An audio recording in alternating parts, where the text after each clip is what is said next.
Well, hi guys. Happy Homebrew Wednesday to you all. Cheers. That's getting better, that one. That is Fix Be Gold. It's a Brew Pack 2-can kit. I started brewing this, oh god, when did I brew it? Where's the date on it? February. And it took me ages. For some reason the fermentation seemed to take nearly 3 weeks. It just wouldn't drop that final bit for quite a while. And it's still, you can probably see, it's still quite cloudy as well. It was really sour as well, but that seems to have mellowed quite a bit, so we're getting there. I think I'll need to chill it down a bit before I serve it, but it's in the kegs, so that could prove problematic, but we shall see. Quite a bit going on though, to be honest. I've had a few things going on in the background. One of them which is really interesting. I know I've only seen one person mention this so far, so I don't know if maybe people just aren't a fan of the Brewdog beers or what, but Brewdog, which is a company based in the UK and Scotland, I believe, have released a PDF on their website of a whole back catalogue of beers. Over 200 of them, and you know, they do some pretty decent beers. I had one recently called Mr. President. It was like a strong IPA that was really nice. I'm a big fan of the normal punk IPA as well. So yeah, they've released these all grain recipes online. You could previously buy homebrew kits, which are quite expensive though. Yeah, so I'm really made up about that. I've not had a chance to make any of them yet, but I am definitely going to have a go at some point and get involved with that, because yeah, that should be really good. So I've actually printed off a copy of it, and I just thought I'd show you quickly kind of what it looks like. I'll cut to that now and we'll have a look. This is it. For some reason the O and a G haven't printed on the front of this. I've absolutely no idea. I've printed it about 3 or 4 times. Still doesn't work. I might try it home just to see if that's any different. But this basically has the entire Brewdog catalogue. It's got a little guide first of all to home brewing, what you do, all that stuff, and then it goes boom straight in. Oh, you've even got little colour ratings and glossary of terms, so it's really good. I know most of you will probably know a lot of it already, or you've got books or whatever, but I still think it's quite interesting. So there you go, the first Punk IPA. Now, not a lot of people know this, but the first Punk IPA was actually 6%. I can't find the bloody ABV. Whoa, there it is, right at the top. Yeah, it was 6%. And they actually changed it back in 2010 to make it slightly different. Now, I never knew about it back then. So yeah, there's a new one, 5.6. I think they used to dry hop it more as well. But it's really interesting, so it gives you all the different recipes. It tells you for the different batches as well. Yeah, it's really interesting. So it tells you all. The only thing it doesn't tell you, doesn't give you the alpha acids for the hops. And interesting enough, now it even tells you, gives you a food pairing as well, which is really funny. Banana walnut loaf with chocolate chips. Yeah, because we quite rarely have that in the UK, don't we? So yeah, there's absolutely loads. Riptide hot. I haven't even heard of half of these, and there is about 100 and over 200 recipes. There's one. Where is it?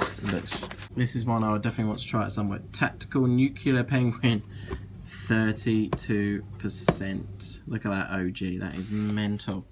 You probably think, crikey, how much of a grain bill is that? Well, that's it. 11.25 kilograms. Also, the other thing, yep, it's metric and imperial.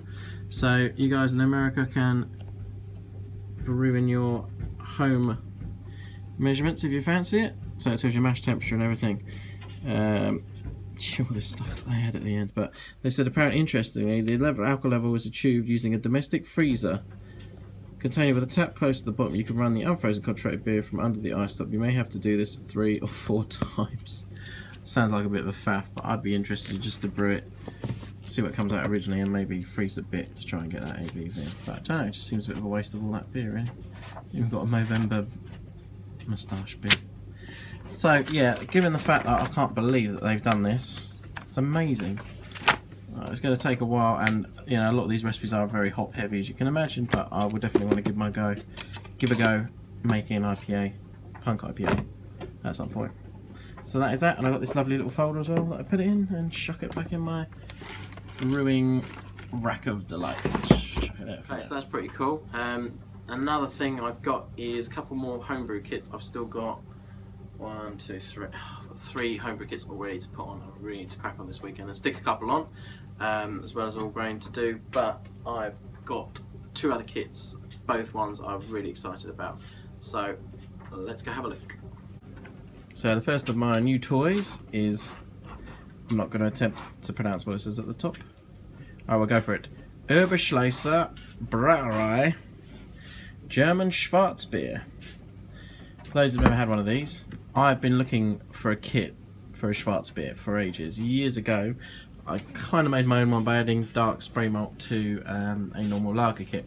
Those of you who don't know, Schwarzbier is a black lager, so it's just really, really nice. I first had one in our local Wetherspoons. It was called Kostreiser, and that is a really, really nice beer. Very different, kind of like an ale but a lager at the same time. Anyway, so Hamworth Homebrew, name drop, whoop. He ordered one off eBay, and it was one of his videos a few weeks ago, and I was like, I've got to get me one of these. So 13 quid, 1.7 kilograms, so it's the same size as your average Cooper's kit.